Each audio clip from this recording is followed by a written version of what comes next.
Is there a picture? Do you have that picture of downward facing dog?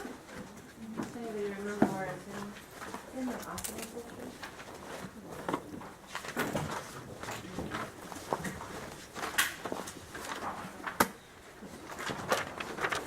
Oh, yeah. Yeah, this is good. You put that little stick figure one? No. That's this one. And then there's an article from Donna Farkey on downward facing dog, yeah? Which you can read too. All right. So, if you were looking at this, a student in this pose, not the pose that's here, because this pose looks pretty good, right? Looks pretty good. What section was it in? I think it's in asana. Adho Mukha Svanasana. What's the literal what's the common name of Adho Mukha Svanasana? Downward facing dog. Right. What does Adho mean? Downward. What does Mukha mean? Face. Mukha is face. And Shvana is a dog. Adho is downward. Mukha is a face. Svanasana, a Shvana is a dog, and asana is a seat. So you're seating yourself like a downward facing dog. Okay? What does Urdhva Mukha Svanasana mean? Upward. Urdhva, upward facing dog. Although, who knows what it means with that.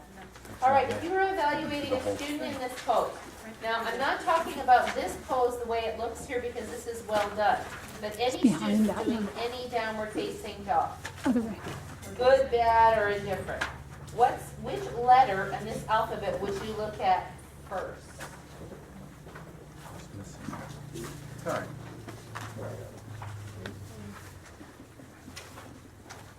Which letter would you look at first?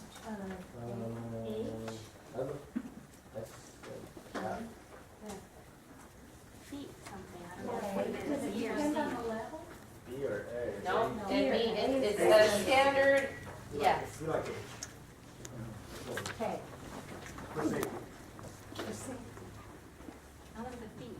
Look at it. Okay, Is that the feet here it is. back? I'm gonna do a shoulder unsafe, not good shoulder downward Just facing dog. thinking that feet are very important, but they're not, it's unsafe. It'll be 100% clear here. Our 3 teachers over there are going, because they know. My shoulders don't look very good, do they? No. What should I do? Should I come and push down on my shoulders and say, go down, shoulders? Step back. Step back. Which letter is that? Maybe that's A. A, this is right. What do you look at first in any pose? The base. The base. It's all about the base. About the base. About the base. Right? So if someone is like this, yeah, it's not really good on the shoulders, but you can't fix the shoulders without fixing the base. If someone is like this, inevitably, if their shoulders are like this, it's too short. The base is too short.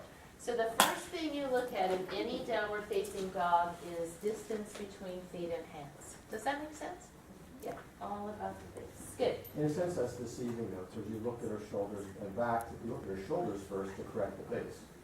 Well, the thing is you look at it and you see this overall structure that isn't the way, doesn't look energetically beneficial, correct? And the common error, we use the example of Pat with the downward facing, with the wink your pony, which is not just Pat, just so that you know, because like I've seen lots of teachers do this, and she's got the person with their hands on the chair like this, and their feet like this, and she's going, you need, please bring your back down, right? She saw what the result of the problem was. She wanted to change it, but she didn't look at the base. So from here, as soon as that person stepped back and then bent their knees, the hump went away. So we have to think about you see that the shoulders are taking a lot of force, or you see that the lower back is taking a lot of force. then you have to figure out where that is, what's causing it, right? So I saw that yesterday when people were doing down dog, and I wasn't sure that they could actually step back enough and get their shoulders up like that. So I didn't want to correct that. And most people, there was a couple people that kind of would just what you showed, Right. where your shoulders weren't, Right. How do you know to make you do that? No, it's a great question. So that class was Yoga 2, Yeah, right? And a lot of those people had just progressed from Yoga 1. okay. So they really weren't super familiar with downward facing dog. And I really didn't want to focus on downward facing dog in that class. I had some other things I wanted to get to. But I knew that all of them had done it at least once and no one was super injured. So my intention there was to let them do it. And some of them looked a little humpy. Could have probably gone over to more people, bend your knees, take your chest back. But I was thinking, if I do that, or if you do that, then we're going to be here for a while. Yeah? So nobody was super bad, super horrible. So all we did was then, from there, come to your knees and sweep your arms to the side or walk forward and stand up. So, yeah, that's the answer to that level, right? And that's another whole subtlety of when to correct somebody and when not. Okay, so now say we've got a good distance between people, or between the hands and feet. And what's next, do you think?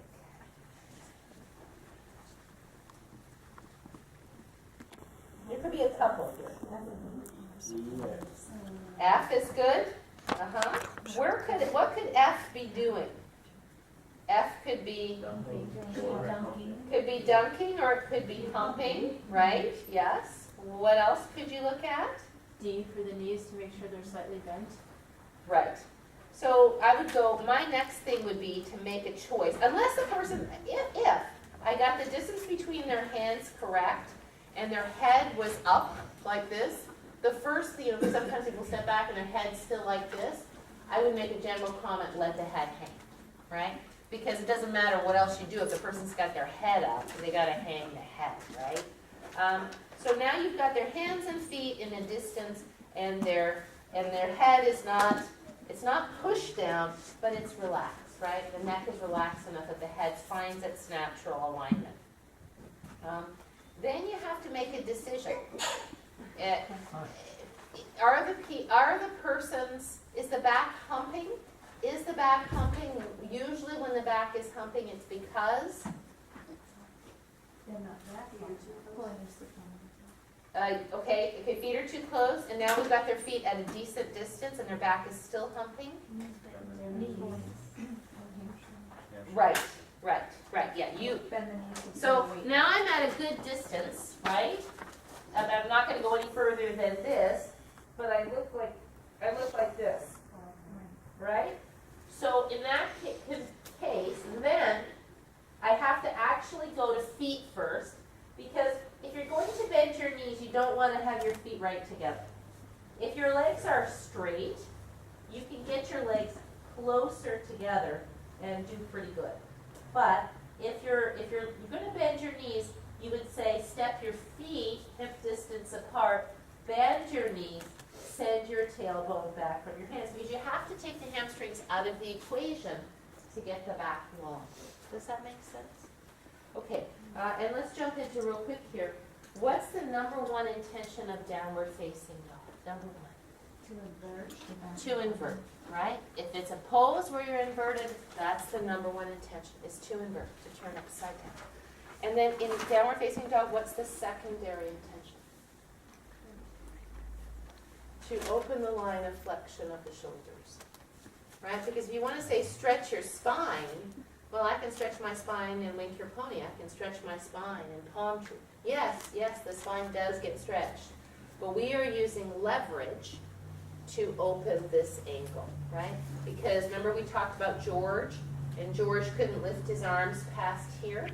But if you put his hands on the chair and walked his feet back and bent his knees, then he could get more angle of flexion because it wasn't coming from lifting, right? So he actually had more flexibility in there when he wasn't asked to lift against gravity. So, How did you word that again? The second intention is to open. Angle of flexion of the shoulder. open. So if a person's the angle of flexion is when you take your arm up above your head like this, can your arm get to 180 degrees with your torso, right?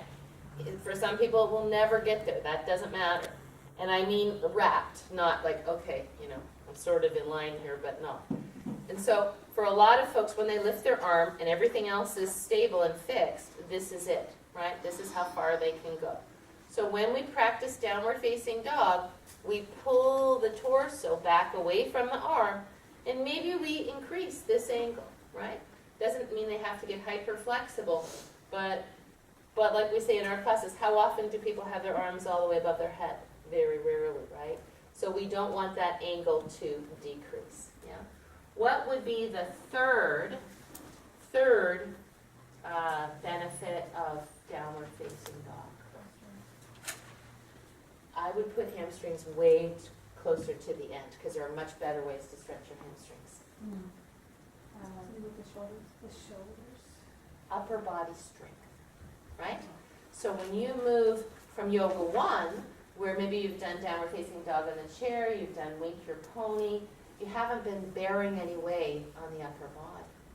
So now we bring them to the floor, and now you actually have to hold your own body weight with your upper body. And that's why I think even for people who can't do plank, if they're not, and a lot of people can't do plank because of a wrist issue, right? They have a wrist or a hand issue. People who can't do this can often still do downward facing dog unless they have a shoulder and a wrist issue and it's completely precluded. So then that is what it is, right? And we'll go over an option that you can do instead of doing that. So now you've got their feet wide apart. You've got their knees bent. You've got their feet hip distance apart. And the head is just in a natural alignment.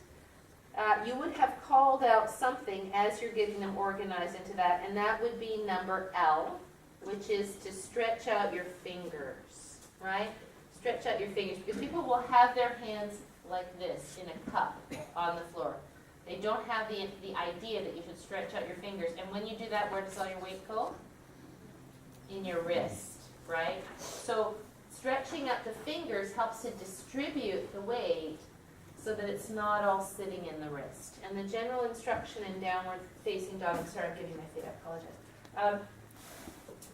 is to bear the weight on the horseshoe of the hand, right, at the base of the fingers, not into the tip of the fingers. But the tip of the fingers are very important because they're the sensors for wrist dropping, right? Because we don't want the forearm to drop down here. When you look at this picture, can you see that from, and it's a little bit arched, I would probably lift this person up just a smidgy in the ribs. Just that little bit of rib drop. I like a much stronger position than that, but it's just an artist's drawing, right? But you see the beautiful line of the wrist to the hip? I mean, the wrists are lifted.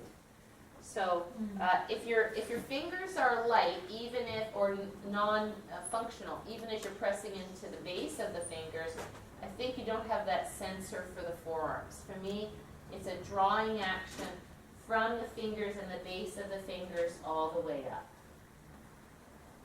And then you're looking at number G and N. Because people can have their legs straight. Say they're very flexible in their hamstrings, and their legs can be perfectly straight, and their hands are spread out, their head is hanging really nicely, and their lower back is not rounded. But what might it be? Don't Let me see. Legs straight, sit bones up. Do you see the problem right here? Alice, this was you in your downward facing dog just now, just so you know. Can you see that difference? Yeah? So those have to come up and in, and then you can play. So, so you have to look at, again, it just goes to the 13 inches, or the bungee cord, or the whatever it is you call it, right? That this should be like this. It shouldn't be like this, and it shouldn't be like this, yeah? And so it's tricky, isn't it? Quick question. question about the wrists. Yeah. When you're saying that you place your hands on the horseshoe part of it, the instinct, and I may be doing it all wrong, but the instinct is that it places pressure on my elbow. Well, you're doing it not in the position of Yeah. down dog. You're doing it in plank. I'm talking about a Yeah. position like this, right? But do you automatically, when you bring your. There's the big question, right? So I get here in downward facing dog, and do I, let's see the play I have here. Do I do that from my elbows? What do I do right there? What do I do, Rob? Going forward like this?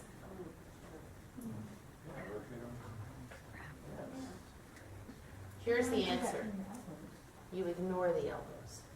You work from the shoulders. The elbows will fall where they fall. You're not going to move. You have an anchor here.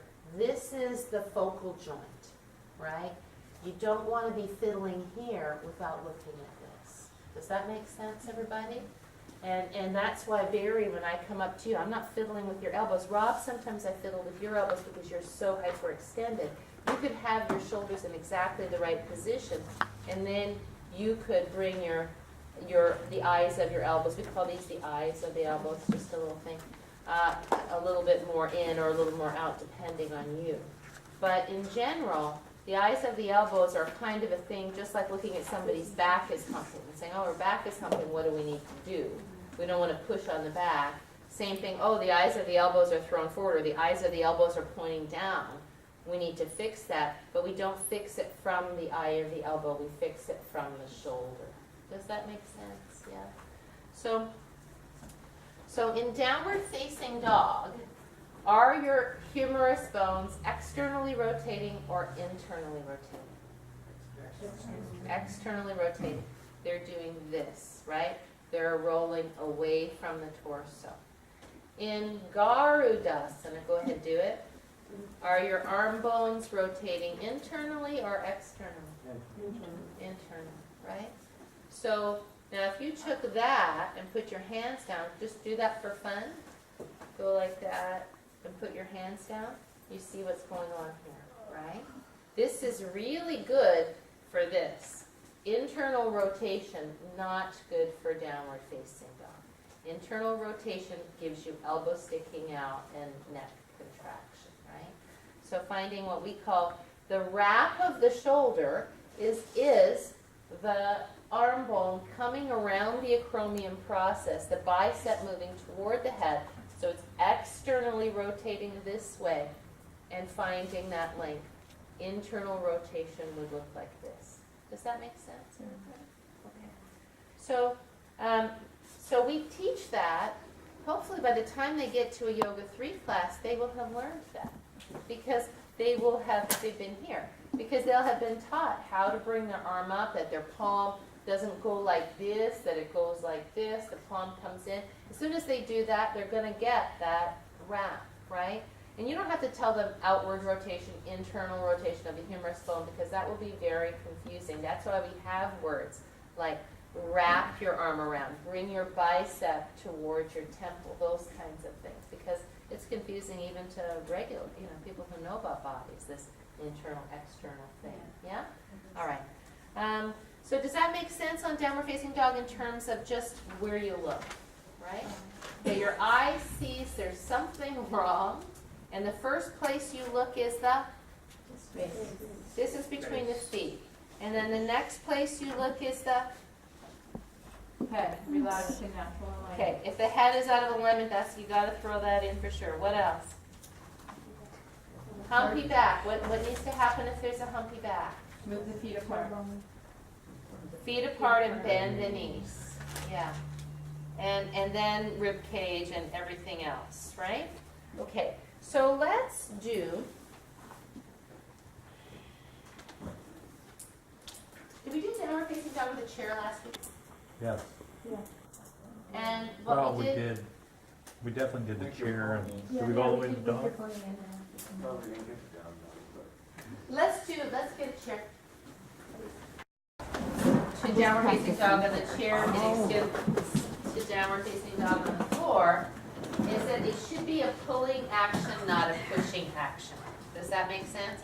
So if I have my, and it shouldn't be a hanging action if you're on the chair. So the common error in down facing dog on the floor is to look like this.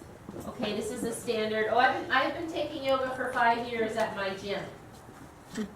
Right? And it looks like this. So now I'm literally, I'm almost pushing myself up so that I don't fall over that way. I'm pushing into the floor, right? And in downward facing dog, we should feel literally like our spine is gliding back, pulled back away from our hands by the action of the legs, right? So we want to feel that the hands are the anchors and everything goes back from them, right? And that's why in Wink Your Pony, we don't want to put we talked about thumbs down, thumbs up, right? We don't want to put our thumbs around. That's a pushing action. Also, bring your hands up like this. Internal rotation of arm bone or external rotation of arm bone? Internal, right? And you want external rotation, right? So let's do a little Wink Your Pony. We talked about Wink Your Pony. The common error is to also drape or to put the hands over like this. If you do that, you're not pulling, right? Because you're literally, you can't pull. So you make a hook and you pull back like it's a kitchen sink. And the idea is that you feel the pull. As soon as you do this, this is a fixed point from which this is dropping. Same with this. That's why we want to hold on and pull back so that they know, go to the chain link fence, go to the whatever, hold on and pull, yeah? Similarly, now when we do downward facing dog, and we'll do this right now, we want to tell them to put their hands spread out on the chair like suction cups. And from there, we will walk the spine back and pull our hips back from our hands, yeah? So here's the instruction, let's do it. Please walk up to the seat of your chair. Make sure all 4 legs of your chair are on your mat. Now, prior to this, I would have done some stuff about wrapping the arm and all of that stuff, right? But now I just want to go to the main pose. So, please, and I would have demonstrated it already. Now we're doing it, yes? So please, bend your knees, hinge at your hips. Put your hands flat on the chair. With your knees bent, look down. Wrap your baby fingers around the outside of the chair and stretch out all your fingers flat on the chair so that your hands become suction cups. Now walk your feet back and hip distance apart, suction cupping your hands onto the chair. Let your head fall down. Bend your knees and pull your bottom back from your hands. Feel the sense of drawing backward from the hands, the knees bending, the sit bones rising away from your hands. Now, if your weight is, if you feel like you're pushing the chair, you're probably too far away from the chair. So let's all do that. Walk away from the chair a little bit too much till your weight's on your toes. Do you feel how then you just kind of want to fall forward into your arms? Mm-hmm. Now walk up a little bit too close. And what starts to happen? Your back starts to round, yes? So now walk back till you can bend your knees, your weight is firmly in your feet, and your heels are on the ground. Good. I would have demonstrated this already. From here, with arms straight, push down into your hands, pull your chest through your arms, and walk up with a straight back. So I wouldn't have stopped and done all of that the first time. I was just doing that for you, right? Because you'll see people, I'm going to use yours if you don't mind, because I don't want to slip. You'll see people and they've walked back so far that now they're like this, right? Am I pushing or pulling? Yeah. I'm pushing, right? Because I don't have the traction motor. The traction motor is this, pulling back, right? If you're up on your toes, you're going forward, yeah? So you have to look at that distance when you teach it on the chair too and see. And some of you who have assisted this, you've seen that they're like this and they're kind of falling forward. So walk forward enough that you can put your weight in your heels, bend your knees. Then when you come out, I will also go over, I'll have them stand like this. Let's take our arms up if you would. This is your hand, these are your hands on the chair. Now feel like someone is coming.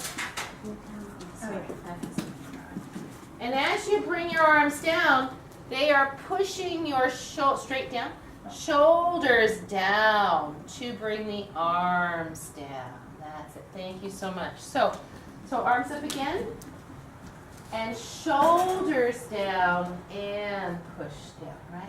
And why is that an important action for future? If somebody's going to move from Yoga 1 to Yoga 2 to Yoga 3. What action does that simulate? Or any vinyasa. Yeah. So they're learning the idea that if you want to come from downward facing dog to plank, you don't do this, right? You take the shoulders down first. So those are kind of the common distance errors. Then the other common errors are to have the hands too narrow, to have them bunched up, and to have the legs straight. Of course, the most common error is to have the legs straight, right? Or even to bend the elbows. So as you're calling it out, you're giving them all of those directions. Arms straight, suction cup the hands down, bend your knees, tailbone reaching up to the ceiling, all those kinds of things. Before I teach this, I would have gone over the idea of the arm. So just for fun, let's take our hands up like downward facing dog. Do you feel the bones hitting? Right, so that's not so great. Let's take the arms down. Let's take the thumbs up now, different. Yeah, palms face one another. Lift up high. Now just turn the hands.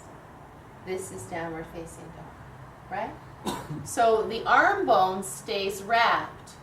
You could even put your hand on your arm bone, wrap it around, and the hand turns. Does that make sense, right? Because if we turn the armpits forward, like this, then we don't have the glenohumeral rhythm. Does that make sense, everybody? Mm-hmm. And that's the common error. So I will often demonstrate like this. Wrong shirt again today. Can you see my neck at all? Yeah. Okay. And I'll say, where we don't want to be is with armpits flared up to the side. Can you see how this squinches my neck? Where we do want to be is armpits wrapped around coming toward the face. So no chicken wings, elbows out, but arms straight and elbows in. To come up, shoulders down, to walk forward. So to me, especially if you get people that are starting in Yoga 3, you're not going to pull out chairs because you've got people who've already done down facing dog and you're going to have to work with what's walked in the room. But if you have the chance, like if I'm in Yoga 2, and now I say today we're going to have a lesson about downward facing dog, or even in Yoga 1, if it looks like there are enough people who can bear weight on their arms, start with a chair. Because it'll teach them the idea of pulling back rather than, as soon as they get their weight down there, what happens? Right, they're just trying to deal with holding their weight. So pulling back becomes a whole different thing. And I think it's very hard for us to realize how hard this is for people. Right, because it feels so natural to you. It doesn't feel natural to them. Yeah? So let's, yes. What's the cause of shoulders punching up? It's just unfamiliarity with that kind of movement. Okay. I mean, unless it's just that they're really, really Because you tight. see, a lot of times the more correct is people smooth. Yeah. I think a lot of times they're bearing weight like that, right? And they can- Right. Well, and you know, people carry themselves like this. They carry their tension here. We, you know, So it's just mostly habit. right. More Well, I think habit, it's just, familiarity with movement patterns. And the cure would be to say, To relax the shoulders. Roll shoulders- roll your shoulders back When they and do down. downward facing dog, is Well, you want, in downward facing dog, are your shoulder blades elevated or depressed? Elevated, right? In downward arms facing are dog, above you your head. want the shoulders up as high as they can be, right? But the beauty of that elevation, when you have an anchor, is that by pulling the legs back, you get more wrap and it makes space. So can you, well here, I'll do it on the floor. Watch my shoulders if you can. I should have worn another shirt. So I could go back here and my shoulders are up, right? This doesn't look very good, does it? Can you see my neck? Watch. Most Christians. Yeah. Wrap.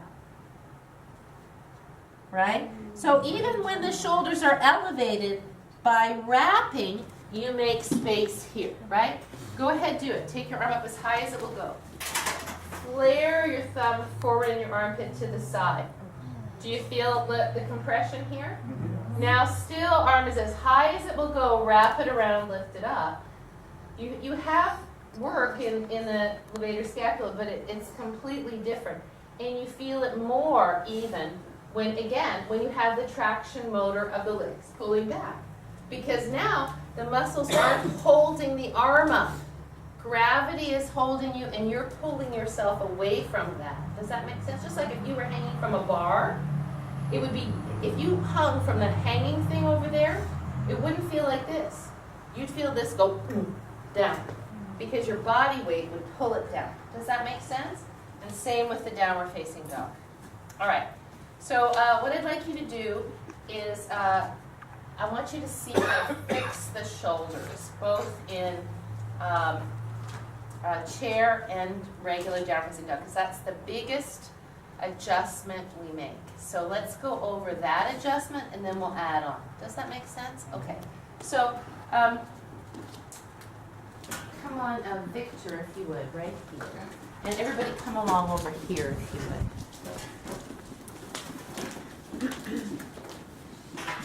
So he's going to have his hands on the chair, because I think you know how to fix somebody if they're too far back or too far forward, right? All those things are going to come to your eye, and you're going to take care of that. So I'm not going to have you do that for the sake of time. But let's bend your knees, hinge at the hips, and hands on the chair, downward facing dog. Good. Now, did you see as he went back what happened? Are you doing that on purpose? That thing you're doing? Oh, okay. Come over, come, Barry, especially Barry. You got my shoes on. All right, I'll take them off. Well, you just, aren't they, they're not shoes you wear outside. Are they? It's fine. No, it's fine. Yeah. Oh. Oh, okay. Just because you want to see this, you do this. So, come on over here if you don't mind. Okay. And can you see Victor from this side? Okay. Yeah. Go ahead. What I want you to watch, don't change anything, are the No, I know creases what I at his sleeves. Yeah. Go ahead and do.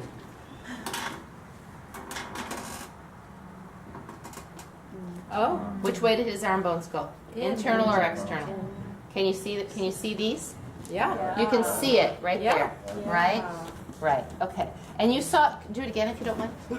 Just do it. Just come on and walk back again if you don't mind. I want you to watch the action of the arms. Do exactly what you did, rolling in. So you see it as he goes.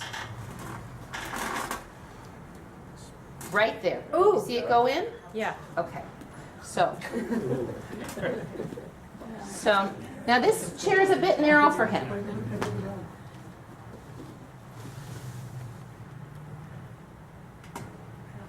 Oh boy.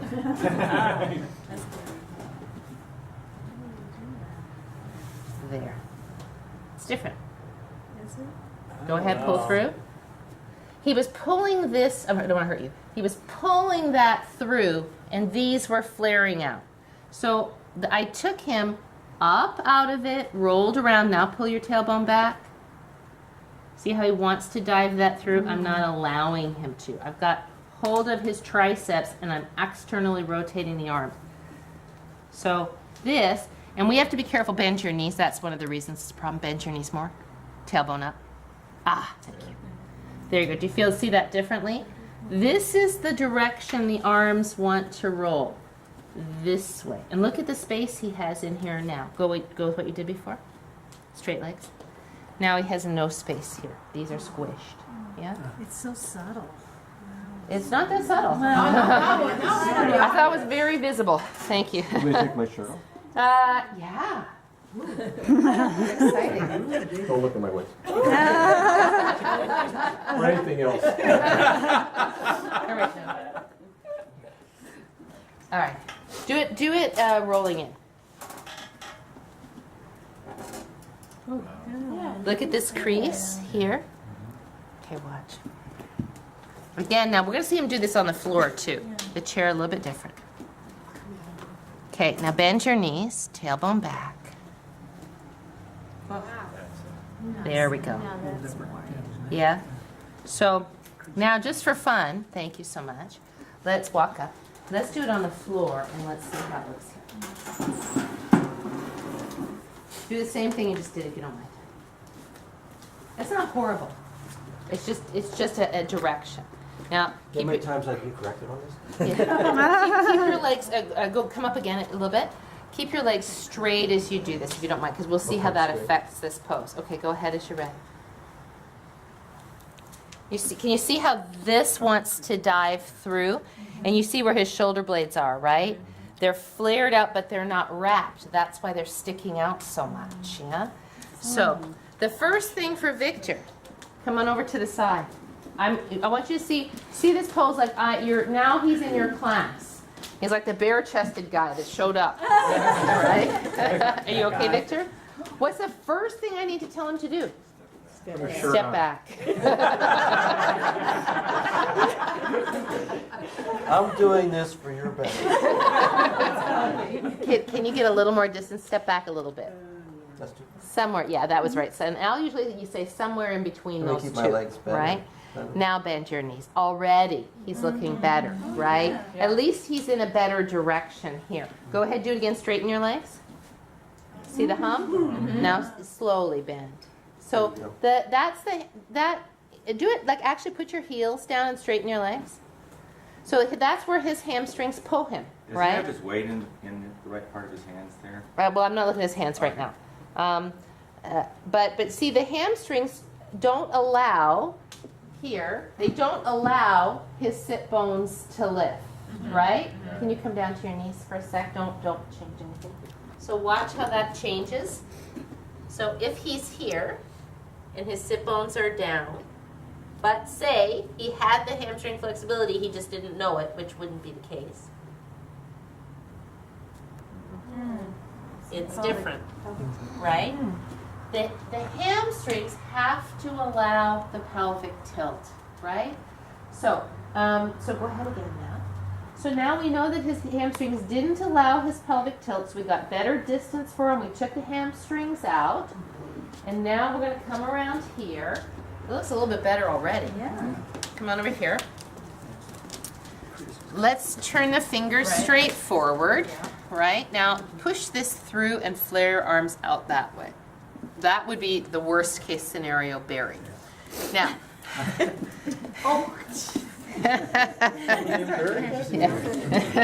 put your hand flat if you would. That's it, now watch. So you take them forward and then wrap. So go back on it again. You can't, when he's that deep into this joint, you cannot just grab and pull because you're going to hurt their shoulders. Bring them forward and wrap. Now, as he goes back, good. Now take your tailbone back. I stabilize. And I'm not letting him do that. Whoop, he wants to do it. So then I might go here. Yeah? Now, okay, go ahead, pull back. That's it. Good. And don't pull your chest through so much. That's plenty. Sometimes I'll hold here. Hang your head. There you go. So that gave him some stability. Now he's in the direction. I started it up here, and now I'm stabilizing here. And now bend your knees a tiny bit more, and sit bones up, tailbone up. There. Now can you see his spine just change right in that moment? Wasn't that nice? You see when the energy starts to go. Yeah, I thought that looked great. So you have to remember this, Victor, as much as you can. This comes this way. I'll start a therapy group for you and I, Victor. We'll meet like Little Then support let's group. start tonight. Yeah. I don't need just a He's gonna rip third. his shirt off for camera talk. All right. Audrey. Yeah. We need a support group. Anonymous. There's your chair. Something you said and you showed us in the level 1 version really resonated with me. Okay. That was the flowing and pulling back. And I could feel, where I had like no weight in my arms. It was all about the energy of pulling. Pulling back. How do we do that coming from the ground? Right, same thing. So, a nice way to teach downward facing dog is if they can, if it's a right group for it, if they can barely get to to child's pose, then this isn't gonna work. And sometimes, like Mike, I know you sometimes teach downward facing dog to yoga ones, and sometimes I do if they're the right group, right? But you can come from all leading fours. with the chair. Lead Yeah, in with the of chair, course. right. But say now you've done the chair, they know the chair. There are two ways to get into this. One would be from child's pose, stretch the arms forward and see that your middle finger is pointed forward and your hands are in line with the shoulders. Very commonly, people are like this or they're like this. You'd be surprised. So then you have to have them look up and see. Now you've done this on the chair, right? Pull the shoulders down as you come forward. Your hands are suction cups. Breathe in. Turn your toes, lift your knees off the floor, separate your feet, bend your knees and pull your hips back from your hands. So you're saying pull back, not just, not just come up. Because come up doesn't give them the idea. Pull your hips back from your hands. Feel like your legs are sending your hips back from your hands. So that gets imprinted the very first time they do it. Because if you just say, okay, come on up, put your hips up, they're doing this, right? Suction cup your hands down, and just like you did on the chair, pull your hips back from your hands, even if their knees are too bent. If they get that idea of pulling back, that's how I would do it. Now, if there's the child's pose thing is an issue, or it just doesn't seem like what I want to do, I'll say, let's come to an all fours position and walk the hands a full hand's distance, maybe a little bit more in front of your shoulders. Look and see that your hands are shoulder distance apart. And sometimes I don't really care if they're getting a perfect one in terms of how great it's going to be. I just want them to get the feeling of upside down and weight on upper body. Turn your toes under, lift your knees off the floor, step the feet wider apart. Now your butt goes up, like you're putting your butt up on a clothesline. Pull your hips back from your hands. And maybe they look like this, and this is kind of the best they can do, right? So then I might say, let's pedal the feet. Let's wink the pony a bit. They've all done that at some point. Let's pedal the feet. And if they're just doing this and their head is hanging, there's where I would look. If they're doing this, you got to get that head down. Let the head hang. And it gives them the feeling of putting weight on the arms, which maybe they have never done in their life. So I would be okay with that. I mean, if they were doing this, then I wouldn't be okay with that. Okay. Right? Because that's just, it's driving weight into the wrists. But, just to give them that feeling to begin is okay. So taking this to a level 4, for you, do you get the sensation of almost being weightless on your hands Oh, when you're in yeah. that position? So, Yeah. right? That's why I always say, wouldn't it be nice if we could take both legs back and up? Yeah. Because that's the feeling, is that it's all going back. And that's why I don't like people, when they're in downward facing dog, to pick this leg up and then kind of put it up. Because it doesn't give them that idea that you already have a back and up structure, and that line is being extended back further, right? It's just kind of like three-legged dog. Now I'm doing the three-legged dog. I like to call it, what do I call You it? always say grow your leg out slowly. Slide the leg back and extend the line from the hand through the foot, or Goes to something mountain like that. pose. Pardon me? Goes to mountain pose. Right. Do mountain pose with your right leg or something like that. But it should definitely feel like a pulling thing. I think what will be really useful right now is let's look at some down dogs. And we're going to all look at them together, because each of us has our different things that we do in our bodies. And let's look at where it's useful and where it's not so useful. Does that make sense? Okay, so Kim. I knew it. So let me just say that Kim learned, before you go, Kim learned this pose in the Iyengar tradition, which is a very hypermobile downward facing dog. So she has this ingrained in her body, and it makes it a little difficult for her. But okay, so come to the side first. Stay, don't move, please. Can she take her shirt off? No, we're fine. Okay, while she's holding this, would you say that her distance is good? It's, can you see how it looks like the energy is coming down like this? For sure. Would you step up just a little bit? Yeah. Better. Good. Now, where would you say her energy is going? From her hands up through her tailbone, or from her tailbone down through her hands? Can you see that? Down through her hands, right? And you can see that the lumbar spine, she doesn't have a round lumbar spine when she stands up, does she? And she has flexible hamstrings, so her sit bones are really high, right? So, this is the correction for Kim. I'm going to take this structure up. Better already. Yes? Now turn your toes in slightly. Descend your heels. And now turn your tailbone up. She just needed more stability, right? That's all. And that probably feels like she's like way high to her. But this is a beautiful stable. Do you see the difference in the stability? Which way is the energy going now? Back. Especially when she turns her tailbone up. You really see it go up, yes? So for her, her job is not to make this a sinking bowl, thank you so much, but to find more stability within that, right? And Darcy, were you at that Iyengar class with Chris Stein? Or was it with Christy? Yeah, I didn't go to the Iyengar one. I went to this LA Iyengar Iyengar? class at someplace. And it was an Iyengar thing, so I'm, somewhere in this direction. And she comes over and she says, can you take your feet wider? Okay. She goes, is that the best you can do? Or, no, is that as far as you can go? That's what she said. Is that as far as you can go? And I said, what do you mean? She goes, is that as far as your shoulders can stretch? And I said, no. I mean, they can stretch like this. And she said, okay, good. And that's how the patients look in a lot of cases. Right. Straight.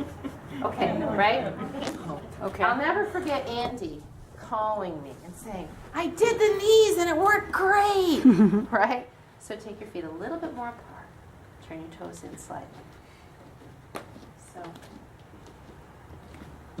Oh, right. Oy. Now tailbone up. See, I'm not letting him. So like, I don't have my hands anywhere near anything terrible. Look, my hands are on his hips. It's as though I have a strap around here, right? Right? Yeah, with a strap. But then you have to go like this. Yeah. It's not a quick fix. This is a quick fix, right? So legs straight, I think that's acceptable. Can you stay there now? So Right. did you have your knee that going behind his knee, or was it just you stabilizing What? yourself when you bent Can you forward? straighten your legs again, John? You okay? Yeah, I'm all right. I don't just come in here and go wonk because I'm going to shove him forward, right? Yeah. So I have to have this to catch him. As I bend like this, I pull back. This- You're not. So your pressure's on his Is there calf. pressure on his calf right Yes. now? It's not on his that's knee. right. No, not in this knee. If he lost Yeah. his balance in that while you were there, if he was someone who lost his balance while you were holding with just the two fingers, would you have enough strength to stop him from? But how's he getting- going to I've never had any. Well, if you push on his leg, like. if Oh, I'm you- pushing very gently. Oh. I'm exaggerating it as I do it so you can see. Go ahead, straighten your legs. So watch. All I have to do is touch him this hard, and he's going to bend his knee. He's Yeah, on yeah. Yeah. Okay, so straighten your legs again, if you would. Gotcha. Right. And you go up and go straight legs. Is it okay if I touch your hips? That. You're not feeling them. How would you make that adjustment if the roles were reversed right there? Yeah, see, I wouldn't. If it's put a guy woman. going behind, Guy with I a don't gal. think it's- Okay, then say it's a straight leg girl. Can you bend your knees? There you go. Oh, yeah. But I'll tell you, it doesn't work as good as the other. Right. Yeah. But So- once but if you're not pushing here and do it, maybe you could then go back and do the hips without both at the same time. Well, Bend it's your still, knees first. what they're saying is going behind somebody like that. Yeah, But because let's look at then John. you're Let's not right have this about discussion the while he's tush. in down dog. Hang on. Let's look at his shoulders. Come on over here, please, and we'll have that discussion in a second. 20 more minutes, Don, don't worry. Okay, so what do you think about the distance of his hands from one another? Farther apart. I think they could be a little wider. Really? especially the left arm. Now straighten your arms. Okay, now bring them in a bit. Oh, they're wrapped. I kind of like that because it gives him this. It's a little bit wide, but I think if he goes any narrower, go ahead, go narrower. Yeah, it's gonna bring. Well, you know, somewhere in between those two. Can you straighten these? 1/16 of an inch. Yeah, there. That looks nice. That looks good. Yeah, and he's not pulling through here. You're not seeing the creases here. Now, keeping that, and a nice way to do this, and you could all do this with everybody, is to stabilize here, right, or here. See how I've got this joint? Now pull your tailbone back and up. There you So go. it's like the shoulders are in line with the middle finger. Yes, yes. And the baby finger in line with the outside. Thank you, come down. That was a long time. Okay, you know what? I think it'd be good to talk to Andy.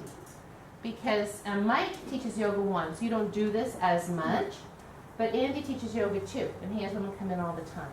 But we have to be a little bit careful. So I would rather err on the side of caution and not, especially the younger guys. You know, Andy's with his wife there. It's a whole different thing. Doesn't matter to you? Can still be creepy? Okay, fair enough. Fair enough. I know that he does that adjustment. We should ask him. Did anybody think Andy was creepy? No, but Andy, I think he's never, ever touched me in any way. But even if a married guy came up to me and did an adjustment from behind or something like that, I'd feel my space was invaded. Okay. And Andy's adjusted my hip dip Mhm, before mhm, a lot, but he's never like touched Behind. my Fingers knees and my probably. hips and pulled me. That feels a little uncomfortable. Okay. This is good feedback because, like, I come from a generation where the teachers would have their hands all over you no matter what, and nobody would even think about that. At our younger schools, those teachers have their hands all over you. We used to So- adjust all over the place. Like you'd go down the back and then the Right, yeah. right. So it's kind of a goes from the top down, and since we don't really have that set up as a parameter for us, let's not start it now. But it's too bad in a sense. Because when you get your hands on people, it helps them a lot. But let's not. What? Especially when they're really tight. I mean, there's Right. times where you'll come up to me and you'll just Well, really have to push and pull.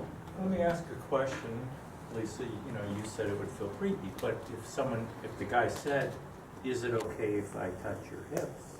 Would you feel comfortable saying no, or saying, "Please don't"? I'd feel uncomfortable because I'd feel put on the spot. I mean, I know Mike. I've known Mike for 5 years. And there was only one time when he told you about it. Yeah. And I know you and I trust you, but I still felt creepy. And if I was in a class and a guy came and said, Rob had a very funny way of phrasing it at one point when we were working. Can I take you from behind? I'd be like, whoa, no. But I'd be really, sorry, but, yeah, you did. Rob, go right around the block. I think I'm gonna move away from him. I think we said it to each other. So. I'm Now not we're all not gonna say it for him. but yeah, I feel creeped out because I feel singled out and I feel awkward, like I want to hurt the teacher's Okay. perception or feeling. Good enough. Okay, so let's keep it at that. I'm only this because we got a lot to do. So let's make it that guys don't do that. They just do the knees. Women, get in there. Because especially with Mike, the reason I push on him so hard is he's big. So if I just go, Mike, can you bring this hip down? It's not going to go because obviously he's not feeling it. So it's helpful with the guys to do a little bit more, and it works like a charm. Okay, let's look at a couple more down dogs. That'll come to me. Lisa, will you do yours? Sure. Because this is good. Each of you has to figure this out for yourself, so we have to look at each other anyway, so this might be a good thing. Oh, What? my hip just did Oh. huge. Did you hear that? Good. Can we step up? She's trying to decide. Let her finish. Let her come to her final pose before you say anything. Sorry, Can you send your heels down, turning your toes in a little bit more? Now, keeping your forearms where they are, can you send your hips back? Is she doing the same Oh, as there we Lisa go. was doing? I was just looking from the side. That hip looks. Look at the shoulders. Come over here.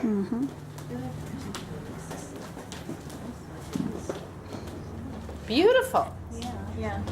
Look at the space. Yeah. Mm-hmm. Firmness. Just a bit of firmness.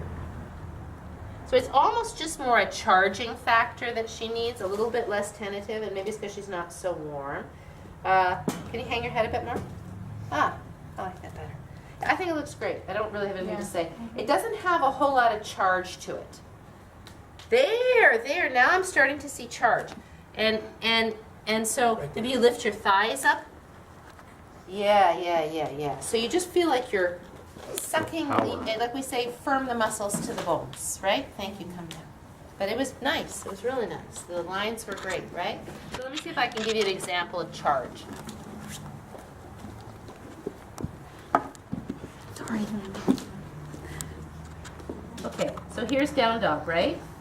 Does it look all right? Wrap. Are my ribs lifted and my sit bones lifted? I can't tell right now. Yep. Okay, watch. Very good. Oh, yeah. It's almost like I can take my hands off. I'm charging into my hands. This is a nice Can you go back and forth one more time? For me here, my weight is kind of, I'm going to exaggerate, it's kind of sliding into my hands. Now, And you're and the way I did that shoulders. was by exhale. I exhaled, sucked everything off so that I could pull back. That I was trying to figure out what was the key thing, and I just realized as I did was that exhale. So that you're really just exhaling everything back. With Yeah. your abdominals? Yeah. Yeah. I exhaled and pushed into my fingers, and then this happened. Uddiyana. Yeah. All right. Jeff. Another big shoulder person.